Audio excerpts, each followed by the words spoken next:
नमस्कार दोस्तों, टीके सर एजुकेशनल में आपका स्वागत है। आज आपके लिए साइंस का 50 क्वेश्चन मोस्ट इम्पॉर्टेंट होने वाला है, जो कि अभी के सिलेबस के अनुसार यानी 2022 के अनुसार ग्रुप डी के 2022 में पूछे जाने वाला लगभग सवाल आपको इससे ही मिल रहा है ना। तो चलिए ना देरी करते हुए सबसे पहला सवाल की ओर बढ़ते हैं। तो सबसे पहला सवाल में कहता है सूर्य के ऊर्जा का स्रोत है। सूर्य का ऊर्जा का स्रोत है, किस प्रकार का स्रोत है? आप सभी इसका उत्तर बताएंगे। इसका उत्तर क्या हो जाएगा?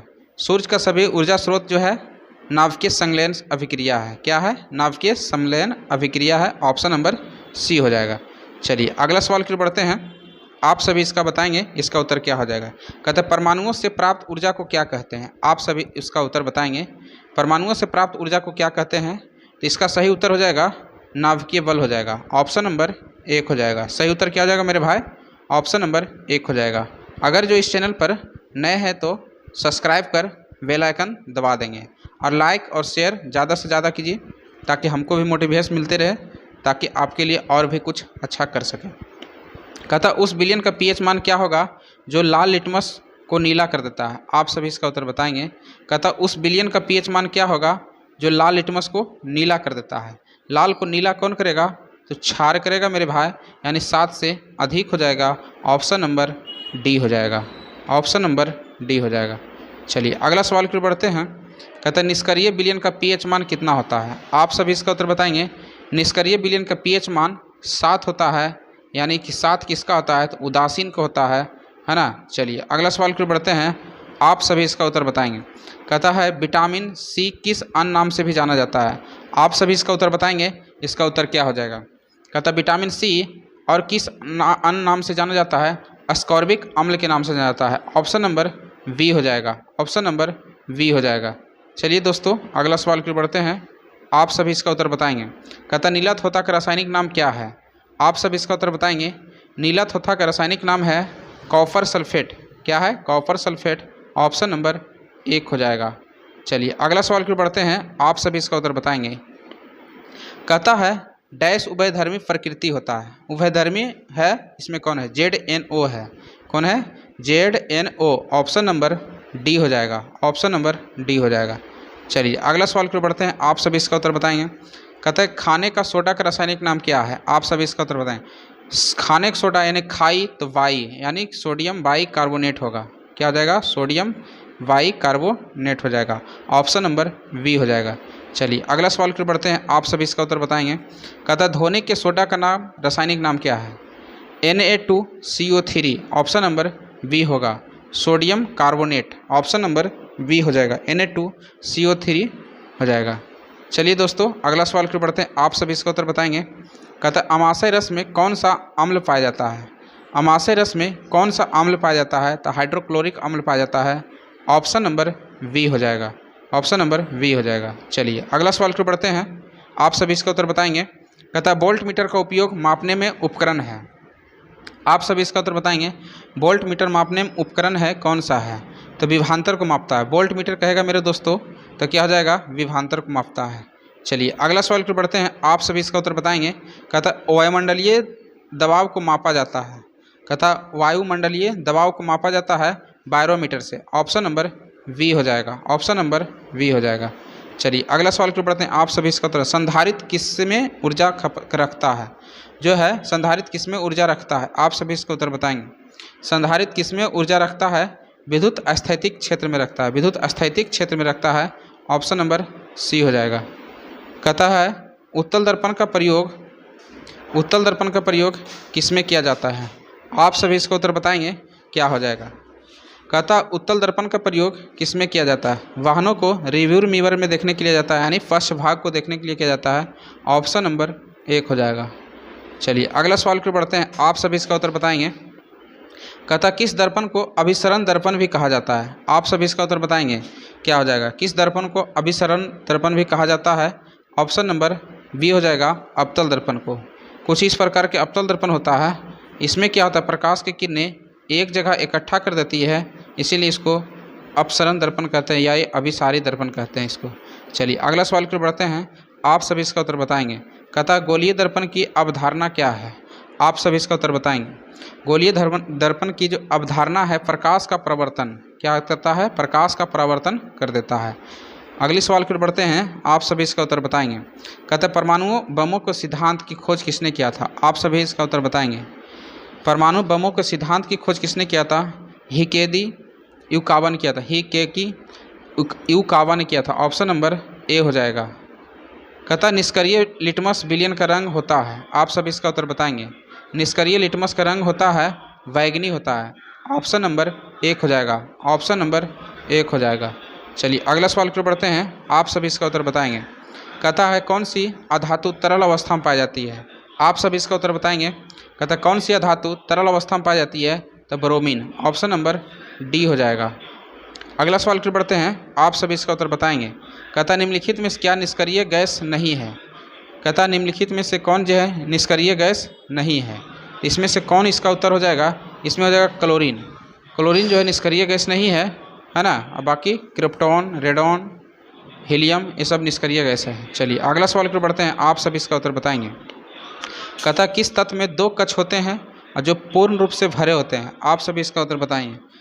कहता किस तत्व में दो कक्ष होते हैं और पूर्ण रूप से भरा रहता है, उसको बोला जाता है नियोन। क्या हो जाता है? नियोन। चलिए अगला सवाल की ओर बढ़ते हैं, आप सभी इसका उत्तर बताएंगे। कहता है आवर्त सारणी के चौथे आवर्त डैश तत्वों को उपस्थित होते हैं। तो चौथे आवर्त में क्या होते हैं, कितने तत्व होते हैं? तो चौथे आवर्त में आपका 18 को होता है। ऑप्शन नंबर डी हो जाएगा। चौथे आवर्त में 18 तत्व होता है। अगला सवाल की बढ़ते हैं, आप सभी इसका उत्तर बताएंगे। कहता है निम्नलिखित में कौन सी एक अधातु है? निम्नलिखित में से कौन सी एक अधातु है? इसमें से कौन सा इसका उत्तर हो जाएगा? इसका उत्तर हो जाएगा nitrogen. Nitrogen option number D हो जाएगा। डी जो है अधातु इसमें है। कहता है अमोनिया का निर्माण किस प्रक्रिया द्वारा होता है? आप सभी इसका उत्तर बताएंगे। कहता है अमोनिया का निर्माण किस प्रक्रिया द्वारा होता है? हाइबर प्रक्रिया द्वारा होता है। ऑप्शन नंबर डी हो जाएगा। ऑप्शन नंबर डी हो जाएगा। अगला सवाल की ओर बढ़ते हैं, आप सभी इसका उत्तर बताएंगे। कहता है समूह 17 से संबंधित तत्वों को क्या कहा जाता है? समूह 17 से संबंधित तत्वों को क्या कहा जाता है? आप सभी इसका उत्तर बताएंगे। इसको कहा जाता है हैलोजन। ऑप्शन नंबर सी हो जाएगा। ऑप्शन नंबर सी हो जाएगा। कहता है फास्फोरस को पानी में क्यों रखा जाता है? आप सभी इसका उत्तर बताएंगे। फास्फोरस को पानी में क्यों रखा जाता है? इसको क्यों रखा जाता है? आग पकड़ने से बचाने के लिए, है ना। अगर जो इस चैनल पर नए हैं तो सब्सक्राइब कर बेल आइकन दबा देंगे। चलिए बहुत अच्छा सवाल आ गया दोस्तों। कहता है कौन सी धातु ठंडे जल के साथ तीव्रता से अभिक्रिया करता है? आप सभी इसका उत्तर बताएंगे। कहता है कौन सी धातु ठंडे के जल के साथ तीव्रता से अभिक्रिया करता है? तो सोडियम। ऑप्शन नंबर बी हो जाएगा। Highly reactor. चलिए अगला सवाल की बढ़ते हैं, आप सभी इसका उत्तर बताएंगे। कहता है डैश के रासायनिक नाम कैल्शियम हेमीहाइड्रेट है। कैल्शियम सल्फेट हेमीहाइड्रेट है। इसका नाम है plaster of Paris. Option number B hemihydrate. चलिए अगला सवाल की बढ़ते हैं, आप सभी इसका उत्तर बताएंगे। कहता है कैल्शियम के परमाणु द्रव्यमान कितना होता है? तो कैल्शियम के परमाणु द्रव्यमान 20 होता है। कितना होता है? 20 होता है। अगला सवाल की बढ़ते हैं, आप सभी इसका उत्तर बताएंगे। कहता है ब्लीचिंग पाउडर में डैश ब्लीचिंग एजेंट विद्यमान रहता है। तो ब्लीचिंग पाउडर में जो भी होता है क्लोरीन रहता है। ऑप्शन नंबर डी हो जाएगा। ऑप्शन नंबर डी हो जाएगा। अगला सवाल की बढ़ते हैं, आप सभी इसका उत्तर बताएंगे। कहता निम्नलिखित में से निम्न में से कौन सा लचीला और कोमल है? इन ऑप्शन के अनुसार बताइए। लचीला और कोमल होगा तो तांबा होगा, क्योंकि धातु है इसलिए तांबा। चलिए अगला सवाल की बढ़ते हैं, आप सभी इसका उत्तर बताएंगे। कहता CNG का मुख्य घटक क्या है? CNG का मुख्य घटक क्या है? तो CNG का मुख्य घटक मीथेन है। ऑप्शन नंबर 1 हो जाएगा। अगला सवाल की बढ़ते हैं, आप सभी इसका उत्तर बताएंगे। कहता कोल गैस में उपस्थित घटक का चयन कीजिए। कहता कोल गैस में उपस्थित घटक को चयन कीजिए। आप सभी इसका उत्तर बताएंगे। कोल गैस में सभी होता है, यानी हाइड्रोजन, मीथेन, मोनोकार्बन मोनोऑक्साइड, ये सभी हो जाएगा। ऑप्शन नंबर डी हो जाएगा। चलिए अगला सवाल की बढ़ते हैं, बहुत अच्छा सवाल आ गया है। कहता गैलेना किसका अयस्क है? आप सभी इसका उत्तर बताएंगे। गैलेना जो है सीसा का अयस्क है। ऑप्शन नंबर 1 हो जाएगा। चलिए अगला सवाल की बढ़ते हैं, आप सभी इसका उत्तर बताएंगे। निम्नलिखित में से कौन सी तांबा और जस्ता की मिश्र धातु है? तांबा और जस्ता की मिश्र धातु है। आप सभी इसका उत्तर बताएंगे। इसका उत्तर क्या हो जाएगा? पीतल जो है तांबा और जस्ता के मिश्र धातु। कहेगा पीतल किसका मिश्र धातु है? तो इसका ट्रिक नाम रखिए क्या? पिताजी। क्या नाम रखिएगा मेरे दोस्त इसका ट्रिक? पिताजी। यानी पीत से पीतल किसका मित्र रहेगा? तो तांबा हो जाएगा, और जी से क्या आ जाएगा? जस्ता हो जाएगा। चलिए अगला सवाल की ओर बढ़ते हैं, आप सभी इसका उत्तर बताएंगे। कहते हैं पादप विज्ञान में किसका अध्ययन किया जाता है? आप सभी इसका उत्तर बताएंगे, इसका उत्तर क्या आ जाएगा? कहता है पादप विज्ञान में किसका अध्ययन किया जाएगा? तो पौधों के बारे में। पादप के होगा तो पौधों के बारे में अध्ययन किया जाता है। चलिए अगला सवाल की ओर बढ़ते हैं, आप सभी इसका उत्तर बताएं। मानव शरीर में सबसे बड़ा आंतरिक अंग कौन सा है? आप सभी इसका उत्तर बताएंगे। मानव शरीर के सबसे बड़ा आंतरिक अंग कौन सा है? तो यकृत है। ऑप्शन नंबर 1 हो जाएगा। चलिए अगला सवाल की ओर बढ़ते हैं, आप सभी इसका उत्तर बताएं। कहता है वाइल का स्रोत होता है। वाइल का स्रोत कहाँ से होती है? आप सभी इसका उत्तर बताएंगे। इसका उत्तर हो जाएगा जिगर से होती है। ऑप्शन नंबर बी हो जाएगा। जिगर से जो है वाइल का स्रावन होता है। कहता है लार ग्रंथि डैश एंजाइम स्रावित होते हैं। आप सभी इसका उत्तर, लार ग्रंथि से एमाइलेज स्रावित होता है। ऑप्शन नंबर डी हो जाएगा। ऑप्शन नंबर डी हो जाएगा। अगला कहता है पाचन के दौरान कार्बोहाइड्रेट को परिवर्तित कर दिया जाता है। पाचन के दौरान कार्बोहाइड्रेट को परिवर्तित कर दिया जाता है, किसमें कर दिया जाता है? आप सभी इसका उत्तर बताएंगे। इसका उत्तर हो जाएगा ऑप्शन नंबर बी, ग्लूकोज में कर दिया जाता है। अगला सवाल की बढ़ते हैं, आप सभी इसका एंजाइम होते हैं। एंजाइम क्या होते हैं? तो प्रोटीन होते हैं। ऑप्शन नंबर सी हो जाएगा। एंजाइम क्या होता है? प्रोटीन। अगला सवाल की बढ़ते हैं, आप सभी इसका उत्तर बताएं। मनुष्य के जीवन काल में कितने दांत 2 बार विकसित होते हैं? आप सभी इसका उत्तर बताएंगे। मनुष्य के जीवन काल में कितने दांत 2 बार विकसित होते हैं? तो 20 होते हैं। ऑप्शन नंबर सी हो जाएगा। अगला सवाल की ओर बढ़ते हैं, आप सभी इसका उत्तर बताएंगे। कहता है निम्नलिखित में से कौन सा एक रक्त समूह नहीं है? रक्त समूह नहीं है तो हम लोग के रक्त समूह कौन है? ए बी है, ए है, बी है ना, ओ है। ये सब हम लोग के क्या है? रक्त समूह है। तो जो कि इसमें सी आपका आंसर हो जाएगा। ऑप्शन नंबर सी हो जाएगा। चलिए अगला सवाल की ओर बढ़ते हैं, आप सभी इसका उत्तर बताएंगे। कहता है निलय की भित्ति आलिंद की भित्ति से क्या होता है? निलय की भित्ति आलिंद की भित्ति से मोटी होती है। ऑप्शन नंबर 1 हो जाएगा। ऑप्शन नंबर 1 हो जाएगा। कहता है मानव शरीर के रक्त का पीएच मान कितना होता है? आप सभी इसका उत्तर बताएंगे।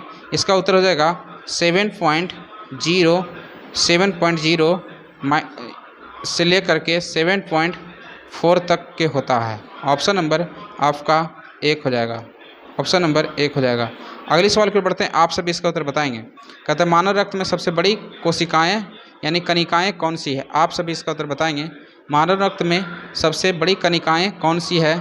तो श्वेत कोशिकाएं हैं। ऑप्शन नंबर डी हो जाएगा। श्वेत कोशिकाएं जो है मानव रक्त की सबसे बड़ी कणिकाएं हैं। कहता है हेलने के लुप्त का कार्य संबंधित है। आप सभी इसका उत्तर बताएंगे। कहता है हेलने का लुप्त कार्य संबंधित है। आप सभी इसका उत्तर बताएंगे। इसका उत्तर क्या होगा? इसका उत्तर हो जाएगा उत्सर्जन तंत्र हो जाएगा। ऑप्शन नंबर 1 उत्सर्जन तंत्र हो जाएगा। Option number 1। कहता है इनमें से कौन सी एक तंत्रिका कोशिका है? कहता है इनमें से कौन सी एक तंत्रिका कोशिका है?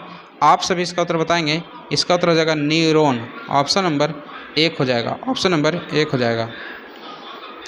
अगला सवाल की बढ़ते हैं, आप सभी इसका उत्तर बताएंगे। कहता है पुरुषों की नसबंदी को क्या कहा जाता है? पुरुषों की नसबंदी को क्या कहा जाता है? तो वैक्सोटोमी कहलाता है। वैक्सोएक्टोमी कहलाता है। ऑप्शन नंबर 1 हो जाएगा। वैक्सोएक्टोमी ऑप्शन नंबर 1 हो जाएगा। अगला सवाल की बढ़ते हैं, आप सभी इसका उत्तर। कहता है विकासवाद का सिद्धांत किसने किया था? आज की अंतिम सवाल है। कहता है विकासवाद का जो है किसने किया था? तो चार्ल्स डार्विन ने किया था। ऑप्शन नंबर बी हो जाएगा। आज का क्लास यहीं तक। जय हिंद, जय भारत।